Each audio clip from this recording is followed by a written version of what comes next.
Hi there, and welcome to Cosmic Soul Alignment, where we explore the unseen, the sacred, and the soul altering.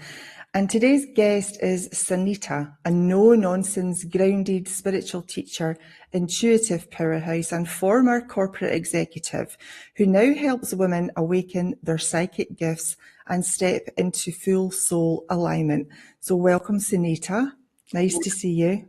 Thank you so much for having me on the show, Dawn. I'm so excited to be here. You're welcome. I'm excited for this conversation.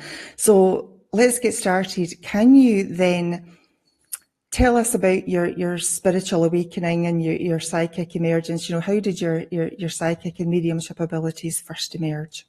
Sure. So growing up, I always knew that there was something. Well, I think I'd say in retrospect, I would say that I knew that there was something a little bit different about me. Back then, as a child, you just think this is normal.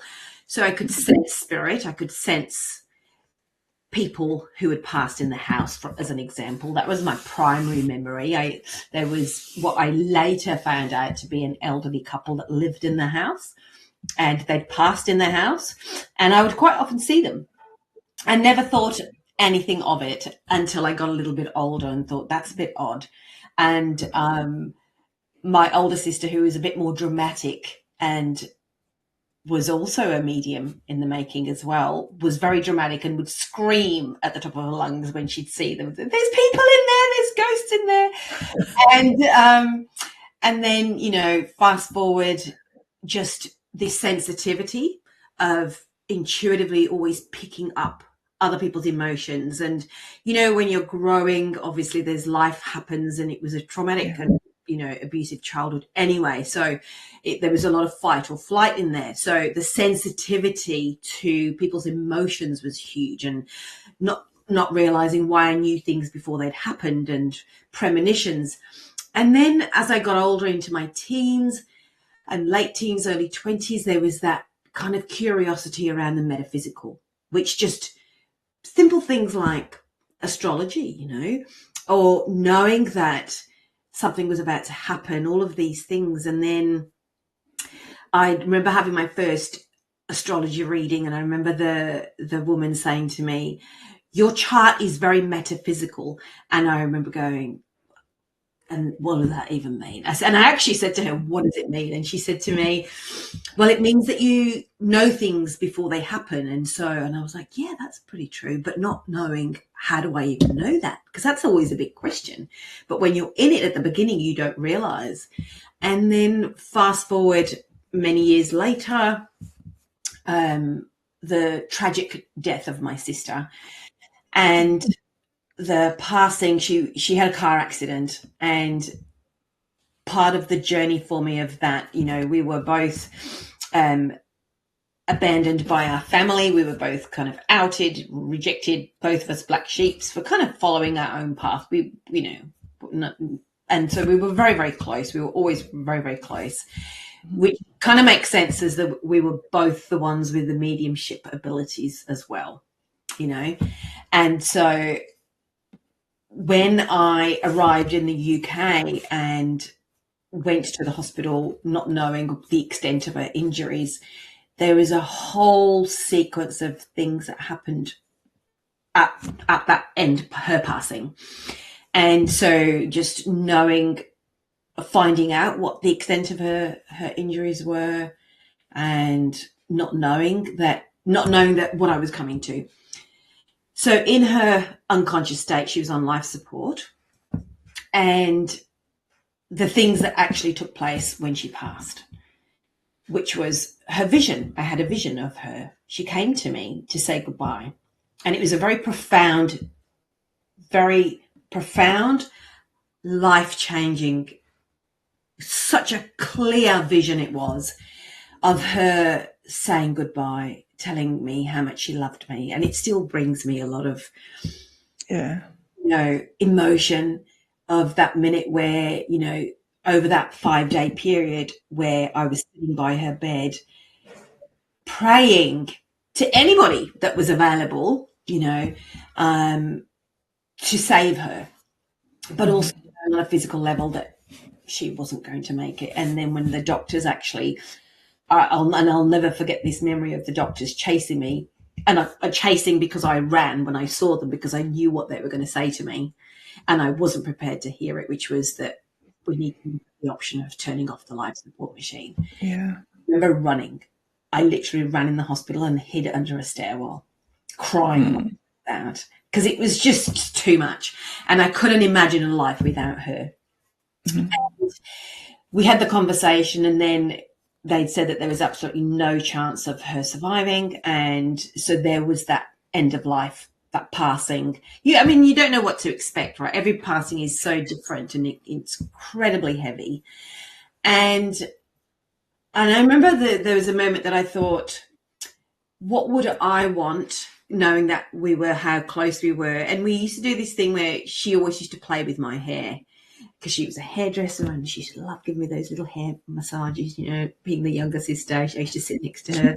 She was very, very protective over me, and and she was more of my mother than anything else as well. And so I held her hand, and I had my hand in her hair, and I remember I had my head on her arm, and tears were coming, and I felt this jolt like somebody was shaking me awake. And then I giggled, and she was in my face. She was this close to me. And we used to joke around and kid around a lot. She said to me, I made you wake up. And then she laughed, and I remember chuckling, but I had these tears in my eyes, and I was like, what are you doing? The part of my brain was, what are you doing? Like, this is such a terrible moment, and you're laughing. And then I remember another part of my brain just saw this beautiful vision, and she had no injury. She looked perfect. She was like this translucent, there was all white around her. There was this light around her. And I remember my heart just expanding, and then she looked at me right into the eye, and she said to me, I love you. Love you. And I'm going to miss you. I have to go now.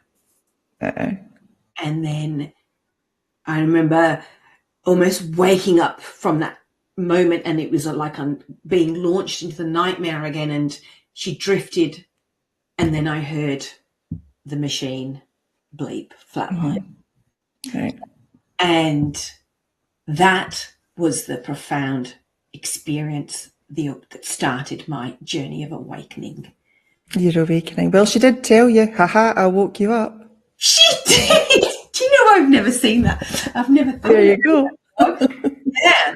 And I'm a strong believer, and part of the work that I do with women is around soul contracts.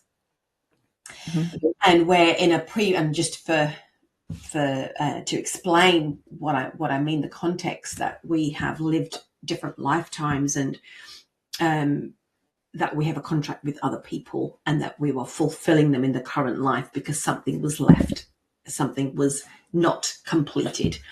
And I really believe that there was a contract. I mean, people used to call us twins. There was like a 5-year gap between us, and people used to call us twins even when she died, and I was clearing out she was a hairdresser in her salon. People were knocking on the door, like getting quite angry because they thought it was me, and they were saying, I've heard this rumor that you had a bad car accident, but like, what's going on? Because they thought that it was me, that I was. And I would be calming them down, saying, no, I'm her sister. And they weren't listening. And so there was that familiarity. I mean, I know like sisters do look alike. I don't think that we looked alike, but and we always used to get mistaken for twins. And she always used to say this thing to me growing up, and she used to stand there over me and look and say, you're going to make it for the two of us. And I remember I used to look at her going, what are you on about, And what I found out through doing some healing work on myself, many years later, working with an excellent medium and healer who trained as a kinesiologist. And I said that there was this repeated issue in my body, and I felt like it was to do with, a psychic, I wouldn't say psychic attack, but a psychic attachment, but it wasn't of this life. And then what came to me in that vision of that work was the energy was being released, and we were kind of finding the root cause, because I am such a root cause person. I said, I want to find this because it was showing up in my body as a health issue. Mm-hmm. Then I saw it. I saw myself in utero as a twin. And when I opened my eyes, so imagine that in utero baby opening their eyes, there's this, that almost like the sonic sounds in the ears because of the water. Yes. There was a baby lying with me, and the cord was wrapped around that baby's neck. Mm-hmm. And it was from that point that the contract had started for me to survive and for her to die. Okay. So it was a very profound and powerful part of my journey of Karma. And she kept repeating her life and be the one that passed before me so that I could live. So that you could survive. Mm-hmm. So that I could survive. And you're very right, Dawn. She did wake me up, but this was my journey. I had to do this journey on my own. Mm-hmm. And I was saying to myself many times after she passed, I do not want you to die so that I can live, that you deserve to live, and that I will find my way. Mm-hmm. I want. And at that moment, it was almost like a shooting star just disappeared in front of me. And I said, I take back this and I release you from this, that you are not going to have to die for me again, that you can live your fullest life, and that one day maybe we can meet and we can in a contract where we are sisters or whatever we are, and that we both live and grow old together, Mm-hmm.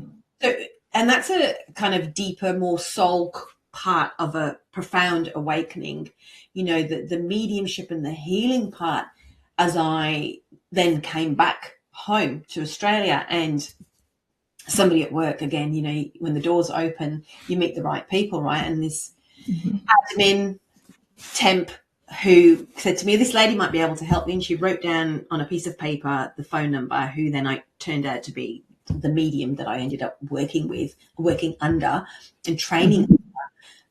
Very powerful, amazing medium here in Australia. And I called her and she wasn't available. And so that November ended up being the February where I had my first reading, and she was spot on about so many things. And she confirmed all the moments that I'd sensed that my sister was around, or that something was happening, or I knew to do certain things. And I was just constantly being shown, it was almost like the etheric arrow going, no, don't over here. You need to do this. And I could see it all. And he said to me, but you already know all of this. I said, yeah, I know, but I don't understand how I know. And she said, because you're a medium. And I was like, okay. And kind of like, I don't even know the meaning of that really. Like, what does it really mean to be a medium? And then she said, I run workshops and come and, and that was it. She sent me the details of one a couple of months later. She kind of ran them every 6 weeks or so in the year. And within 3 months, she'd said to me to get up and give healing. And I remember thinking, I don't even know what am I doing? But even the practical exercises, we were doing psychometry, we were doing aura readings, we were doing all these readings on each other and practicing working with spirit.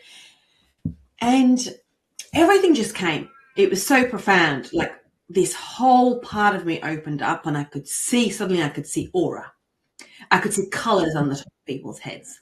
And they all meant, I could translate the meanings, and they meant something. Like these people were agreeing and saying, yes, yes, yes. And I was like, I still don't know how I'm doing this, coming from a very academic background and a corporate background. And suddenly you're opened into this world. And I like to liken my story as the Doctor Strange story, the movie. Oh, yes. Very profound. Very profound, from this, neurosurgeon who suddenly can't use his hands, and then he's told he can't. And I remember watching the movie going, that is my life. And suddenly you're thrown into this world, and it's like, how she says, she says to him, there's this whole system of blah, blah, blah. And then she shows him the chakra system and his face, the way, you know, and I do. He called it total nonsense, didn't he? That was like my best part. Just yeah, after that, I'll not spoil it for you, but carry no, on. no, exactly. And not that I ever thought it was nonsense, but it's because I didn't know it. And then you can imagine the depth of learning, and I'm a learner, like I'm a seeker. I will learn. I love to learn. I love to, you know, and there's a difference between loving to learn and needing to know, you know. Mm-hmm. Yes. So the education part for me was amazing. And then I learned some valuable things like, you know, there is no university of mediums and healers, right? There is no Hogwarts that we can go with these beautiful. I know, wouldn't Hogwarts be great? That would be fantastic. Oh my goodness, I would like, you know, I often think to myself, you know, there isn't one, so why don't we make one? Exactly. And I'm kind of thinking, you know, right, because here's the thing, you know, like I know that there are places and there are many teachers, but there's this thing of, you know, the sacredness of being grounded, the authenticity of the work, because the ego overshadows your development so much. And this is the problem. And there is a lot of stuff out there that I do look and, you know, like I know that there are profound things that I've been through and, you know, that people can go, is that real? But there are some things that even I raise my eyebrows of because I don't know. And I'm very good at reading people. You know, my psychic abilities are very heightened. So I know how I use them and how the gift works with me. So when I look at people and I'm thinking, you know, you're not grounded. You're not firmly rooted in the education of the work that you are professing to know about. So that's very important to me. So as I grew into this role of being a medium, you know, the biggest part of being a medium is being a good human being. Mm-hmm. Showing compassion and empathy. And as being genuine to yourself, isn't it? You know, because I was going to ask you about that. You know, it's, I suppose as an intuitive or an empath or a medium or a psychic, you know, you've got to be yourself. You've got to have that integrity, right? 100% integrity. And, you know, as I discovered my journey and I was trained under, like, you know, not very often, but I always had the mediums with the degree in XYZ, philosophy, psychology, or, you know, that they had a good, strong background. And that to me is really important because of integrity and their ability to learn as well and know. Because, you know, yes, I know that degrees can sometimes be, you know, you just turn up for an exam, you know, you're studying to pass something, but there's the embodiment of the knowledge and the wisdom, and you can clearly see that with people, right? Mm-hmm. And so I was very blessed to have, you know, 2 or 3 really good teachers during my journey. And I remember thinking, and my teacher said to me, because I was, you know, life gets in the way, you're raising children, your family. And I remember feeling like, oh, you know, but I'm going to miss a workshop. And I felt quite like, you know, because you're in a community as well. And I remember my teacher saying to me, it's not going to go away. I said, yeah, I know that, but I also miss this part of me that I'm discovering about myself. And I'm learning about my ancestry and my genealogical ancestry. You know, my nanny, my maternal grandmother in India, is the medium. She was very drawn to working with herbs. And I have I'm always doing things with herbs and burning them for healing properties. And I know that I get her. That I don't read books around herbs, but I allow that to that wisdom to come through me naturally. And I think that's the knowing and forcing yourself to know, where you know it's coming from spirit. You're being, you know, and that my grandfather, my nana, so her husband, is from a line of powerful healers, and I feel so blessed about that and so honored that it skipped a whole generation and it's come to me, and that there is ancestral work to be done that I take with great responsibility, so that future generations in my lineage, my sons are mediums, and the teachers that I spoke to about my mediumship, and also to have an assessment as well, just because I think my greatest fear in this work is to become that egotistical, because there are people out there who, it's about the ego and it's not from spirit.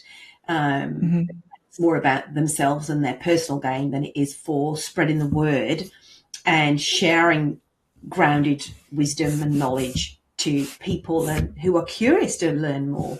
And that's really important. And to facilitate, as like you said in introducing me, it's really important to help nurture how other people's gifts are coming through, because we're not all the same.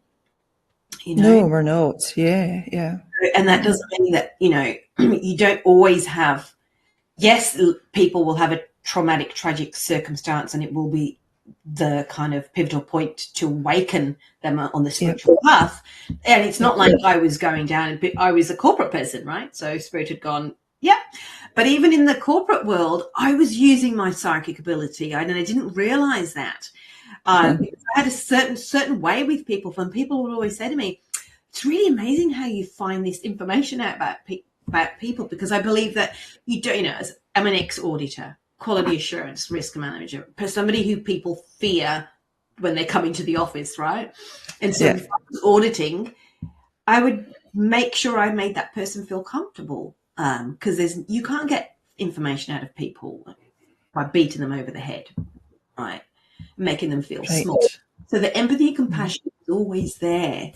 And it was, I think, I never saw myself as empathetic and compassionate. Not that I didn't feel I was or wasn't. It was just, But now in the healing work and the mediumship work, I can see how much empathy and compassion you have to have for other people, because watching somebody pass, being with somebody in their lowest moment of their grief, whilst you're sharing and the communication from that person, and it's the very thing that they needed to hear, I'm sorry, or live your life, you can let me go now, it's okay. The fear that people have of letting their loved ones go, thinking that they are disservice to them, that they feel guilty for being the one left behind, and giving those messages from their loved ones in spirit, or not. Sometimes they're not loved ones, because people are not very nice sometimes, so they do things and they come back with an apology, and that's the very thing that the person in front of me needed to have, needed to hear. So I think we need to kind of do away with the fluff and it's all love and light, because it's not. No. And I like the fact that you're no fluff. Just let me go back a little bit. You were saying when your sister passed, and she was right there in front of you, and that she came to you before she actually transitioned. I had a similar experience with my grandmother, and at her time, I could hear her. I was asleep, and I was coming back to that place between asleep and awake, and I could sense the change, and all I heard was her, can you hear me, Dawn? Can you hear me? It was definitely her voice. And I just knew. I said, Jess, I can hear you. I said, are you ready to go? She went, yes, I'm ready to go. And I was just so happy for her, because she had dementia for a while and she didn't have a life really, and she said, no, I'm ready to go. I'm here with Jimmy, who was my grandpa.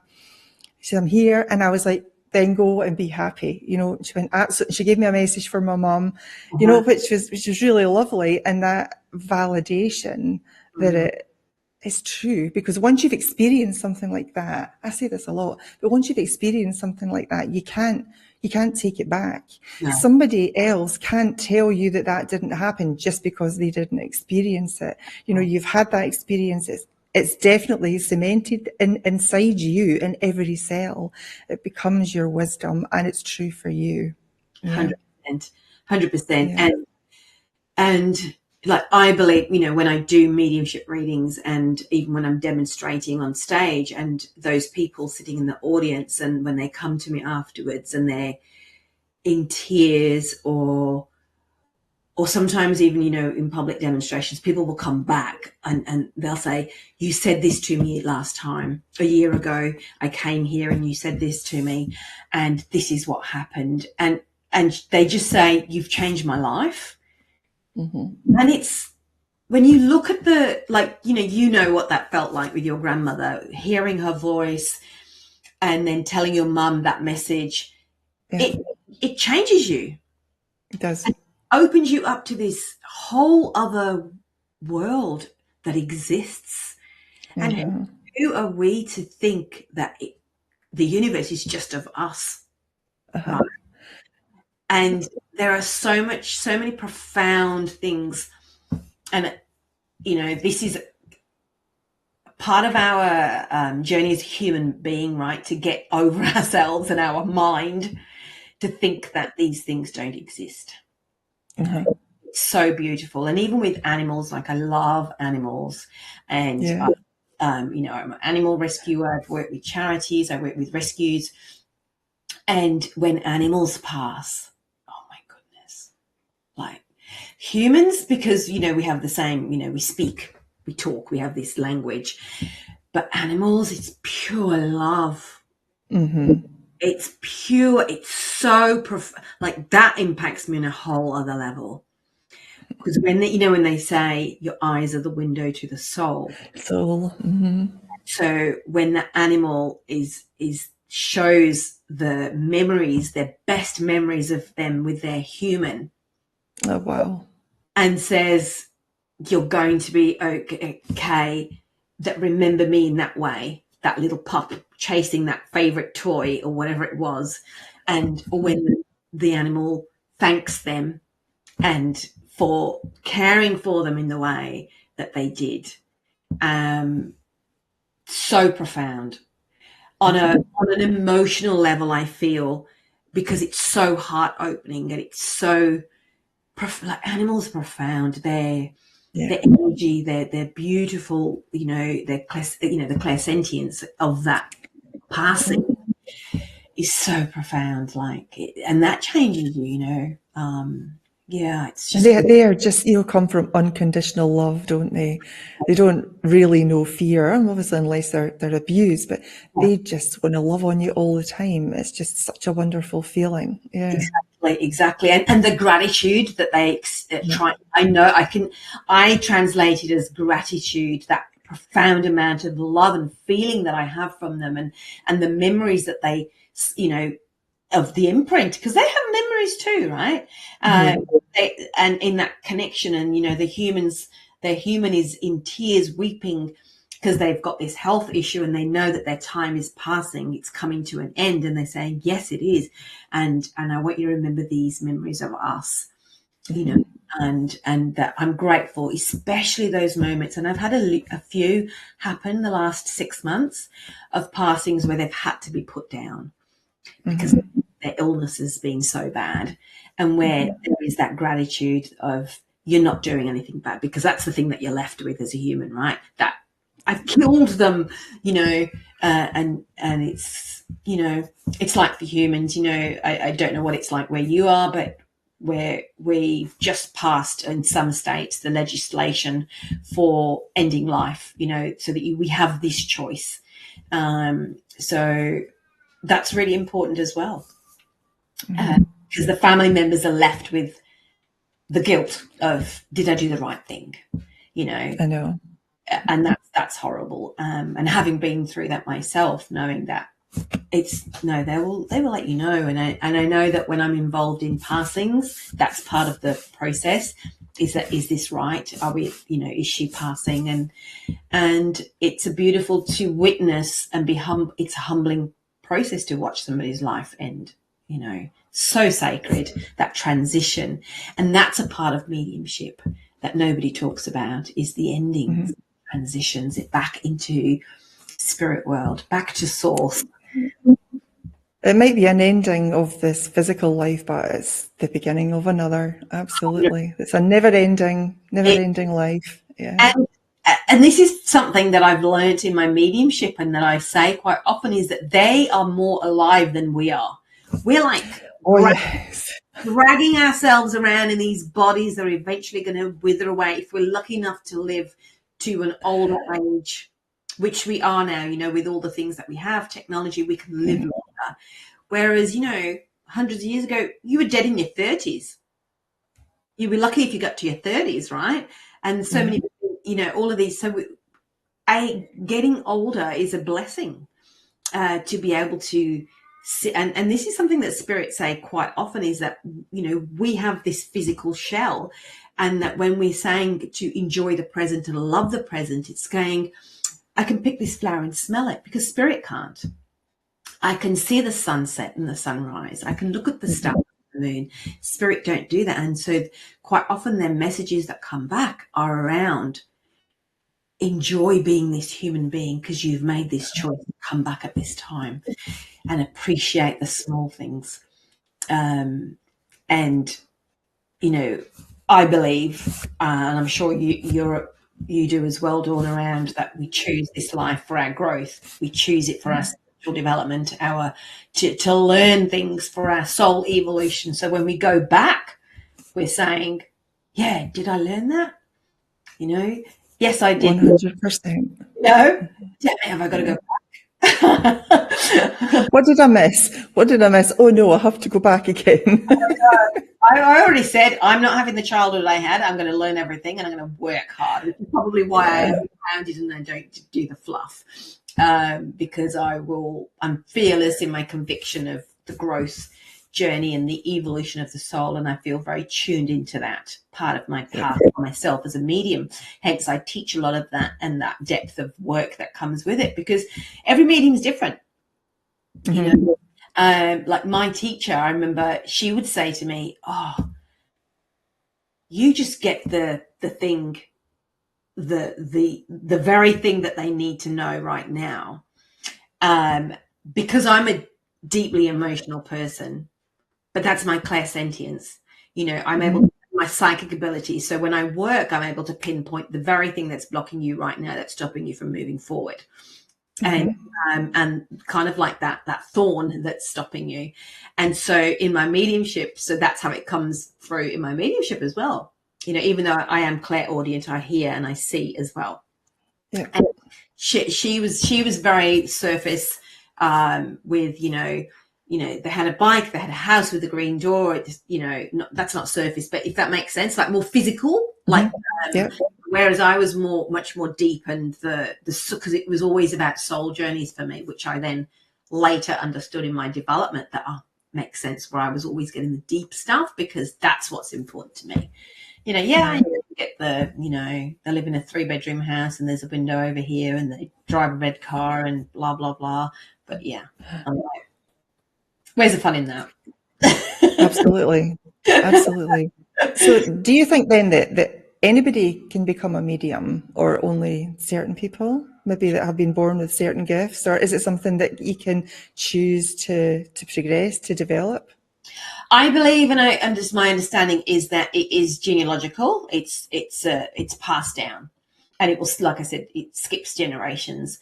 So no, you can't go to a workshop and go, yes, I'll be a medium, today, or tomorrow I'll do this or whatever. No, there is that part, and I do, from what I know as well, again, in my understanding, is that it is connected to a part of the brain, as well as your adrenals. There's a connection there, because I also know many mediums who don't look after their health and well-being. That adrenal problem is what shows up the most. Yeah, total tiredness as well, fatigue, burnout. The metabolism, right? Because I know any time I'm working, like literally afterwards, like I can't eat before, because you're kind of supported by spirit, and but afterwards I could inhale food because of all the energy in my physical body that's being used to do that energetic work, do the psychic work, do the mediumship, do the healing work. So your constitution, you have to be aware of your constitution, of your physical body as well, to be healthy. I say, obviously there's people that aren't, but I like to be at my optimum to work with spirit, because then I know that the information coming through is I'm at my optimum for them, because I'm just a vessel. I'm just channeling information and passing it on. And I feel I come from the place of it's my duty to make sure my physical body is optimum, and that my mental health is optimum, that my emotional health is optimum, because of course, and this is how spirit looked after me. Like, if I was to reflect over the years, I never got siblings. Every time I did a reading, I never had a sibling, because during my grief journey, that's something that I had to work through, because grief is something, it's live. It's you have to work part of that. And so I remember when I started to get siblings, I was like, oh, and I got a sibling, and I knew spirit were doing something. And I was like, I know you keep giving me grandparents and uncles and all the other people, but not siblings. And then the first sibling I had, I'll never forget, was a brother. And he had surviving brother and 2 sisters. And I remember how I felt after that. And I was like, oh, okay, that kind of, because whatever's sitting in your system is going to be touched upon when you're giving those messages. So you have to be careful. It's not about you. It's just about the person, because I've seen just coming through you. Mm-hmm. Through me. It's not about me. And I remember getting a sister, and then I remember getting a sister that also passed from an accident to tragedy. So I was like, okay, then I think I did that then. Obviously this is years ago, but now it's like anybody, any relationship of any kind, and I feel really grateful for that, and I feel that that's a reflection of the growth that I've had, but not also love. That's why I say I'm very strong about that. I don't refer to spirit as your loved ones. I always say spirit, because I work in trauma and abuse as well. So sometimes we've had people that have come through. I've had people that have come through for somebody who has abused that person, or there's been something that's happened and they've apologized, and that was the very thing that person needed to hear. Yeah. Mm-hmm. I know, isn't it amazing? It's so amazing. Now is a good time. We're going to have a quick break, so stay with us. We'll be right back. Sure.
Welcome back to Cosmic Soul Alignment, and I'm here today with Sunita, and we are talking about all things mediums and mediumship.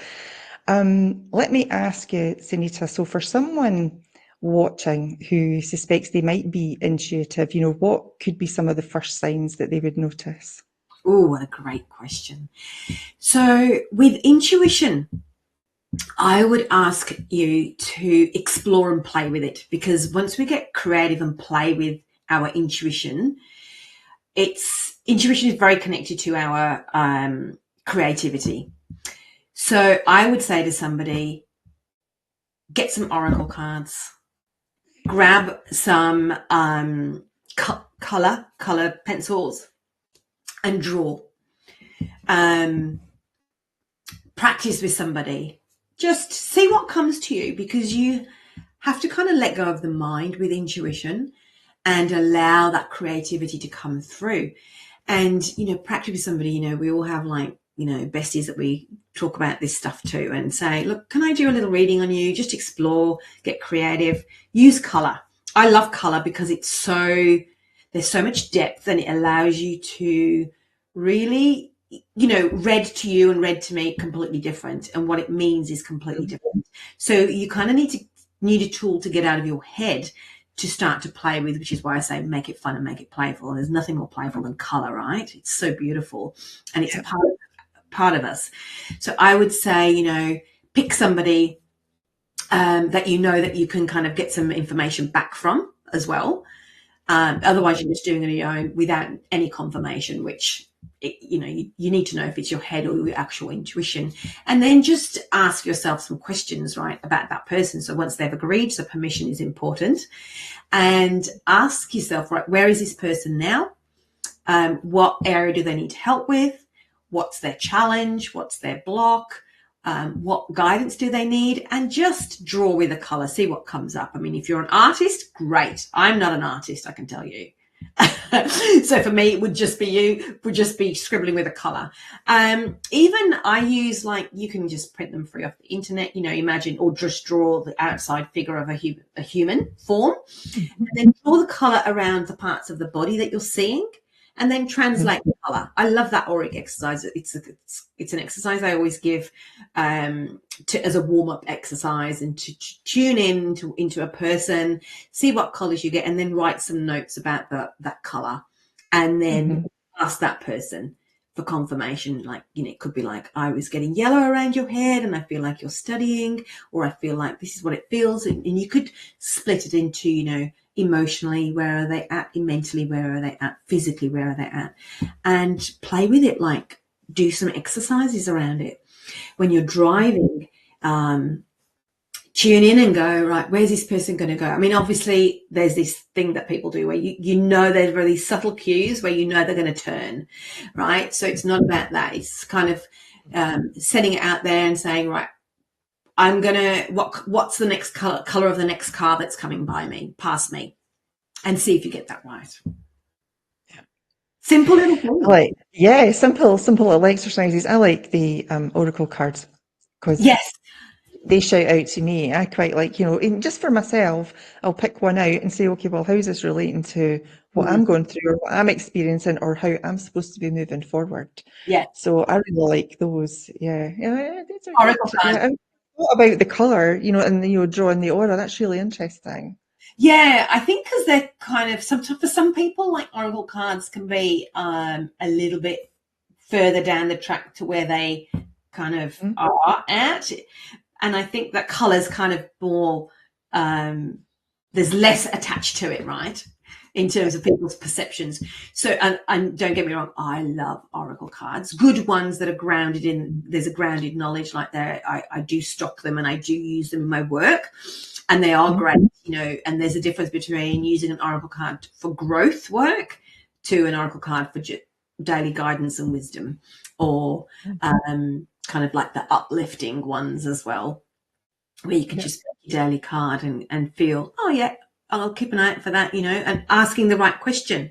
So there's different things for different parts of where you're at, right? So if you're growing, I'd say I would use different tools. So if you're developing and it's a first step, I think the color's a great kind of step into that as well. Sure.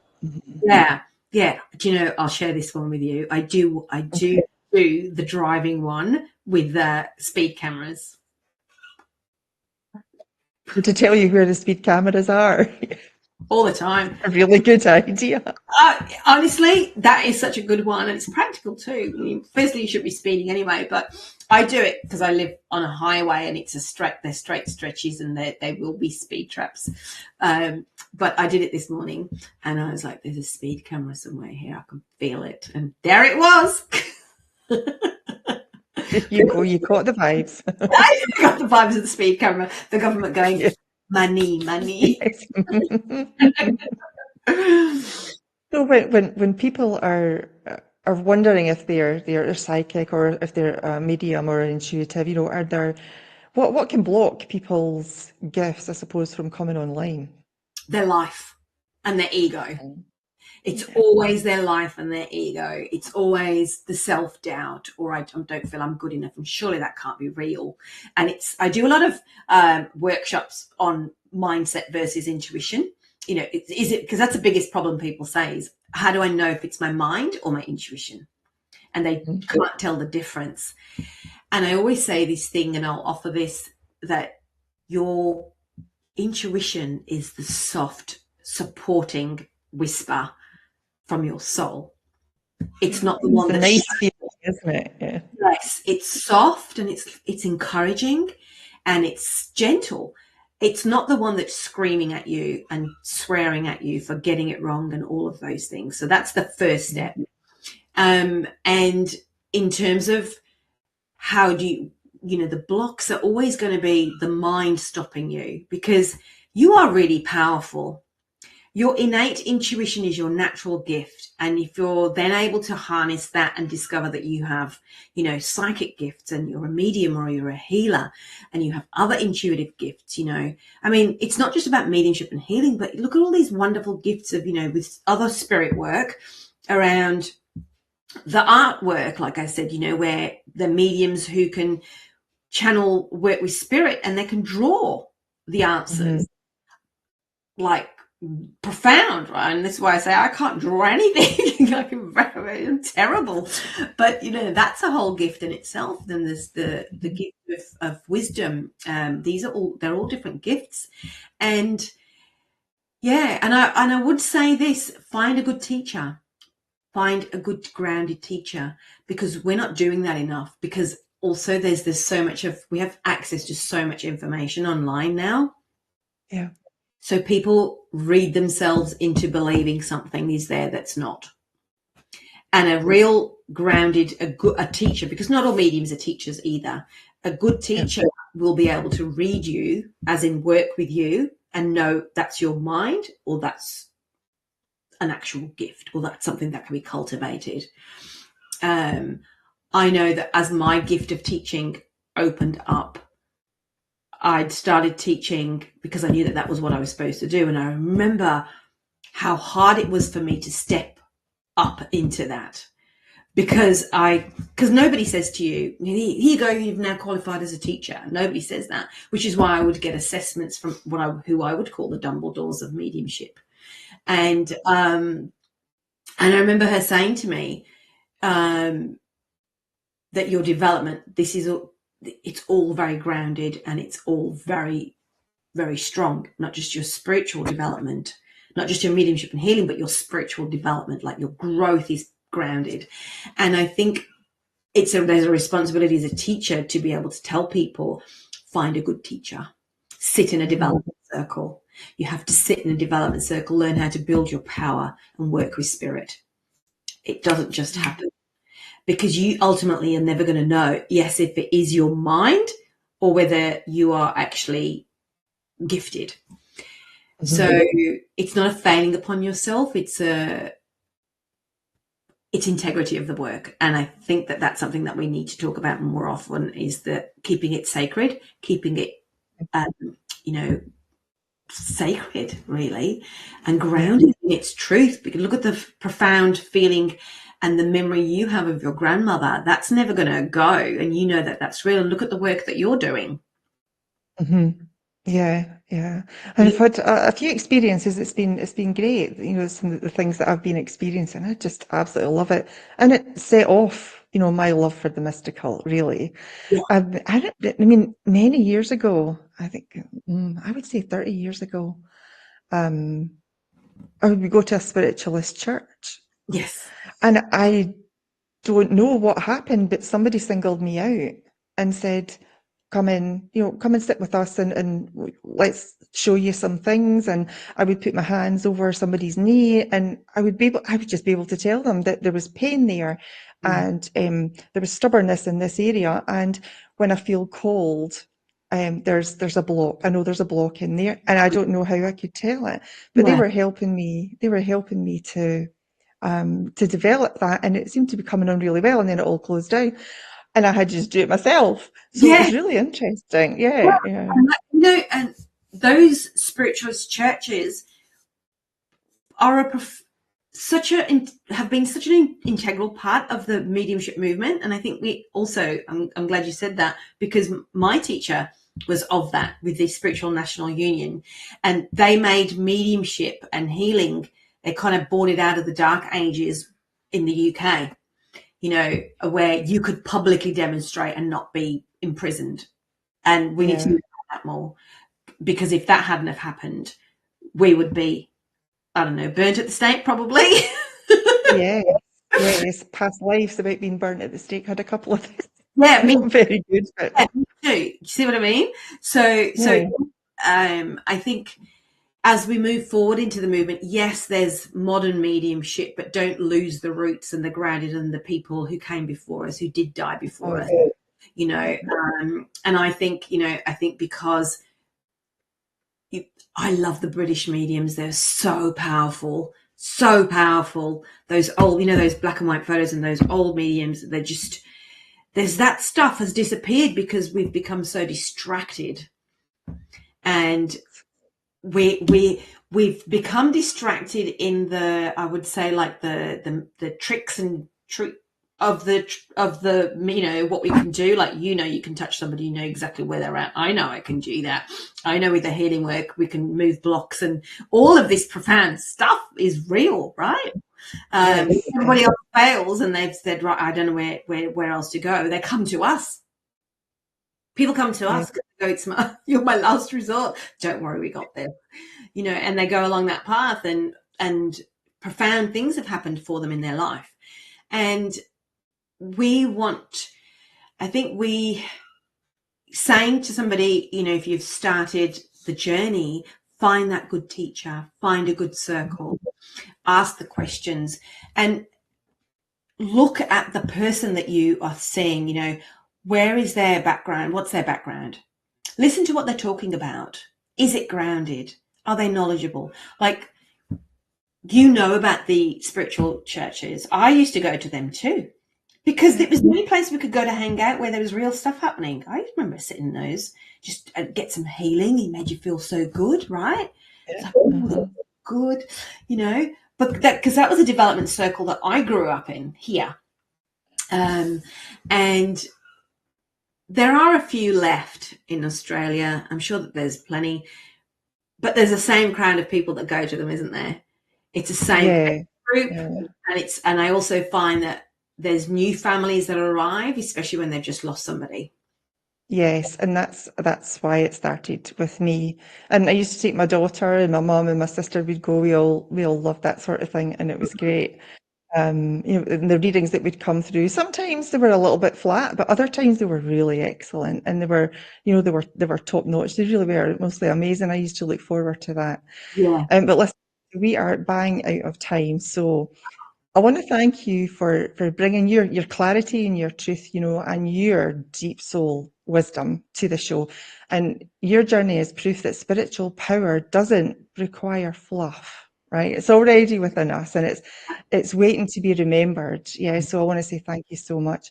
And to the viewers, if you're feeling the call to unlock your gifts, trust that's not a coincidence, right? There is a path, and there are teachers like Sunita to help guide you home. So until next time, please stay grounded, stay curious, and keep aligning with your soul. Thank you, Sunita. Thank you so much for having me.